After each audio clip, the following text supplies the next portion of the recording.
C'est la 4e fortune mondiale, il a travaillé avec la CIA, il dirige un empire qui vaut des centaines de milliards de dollars. On vous raconte l'histoire de Larry Ellison, le cofondateur d'Oracle. Please take our money. Take more of it.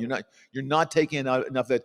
We need you to take more of our money, please. Né en 1944 à New York, abandonné quand il était bébé, il est élevé dans le quartier pauvre de South Shore à Chicago. Il quitte l'université sans diplôme, part en Californie avec 1200 $ en poche et un certain don pour la programmation. Embauché par la CIA, il est chargé de construire une base de données, nom du projet, Oracle. À 33 ans, il comprend que les entreprises qui stockent de plus en plus de données auront besoin de logiciels pour les organiser. Il transpose donc Oracle dans le privé. Oracle, c'est un système de gestion de bases de données qui permet aux entreprises de gérer, stocker, analyser et sécuriser leurs données. Alors pour concurrencer IBM, à l'époque numéro 1 du secteur, Larry Ellison a une idée de génie. Il rend Oracle compatible avec les machines d'IBM, ses serveurs ultra performants qui sont déjà présents partout dans les grandes entreprises. Et sa technique fonctionne. Les clients continuent d'utiliser l'infrastructure IBM tout en basculant vers Oracle pour leur base de données, pas besoin de tout changer, une transition fluide et surtout un piège bien ficelé. Oracle est plus rapide et moins cher, alors une fois installé, difficile de s'en passer. Aujourd'hui valorisé à plus de 400 milliards de dollars, Oracle est un géant et Ellison un milliardaire excentrique.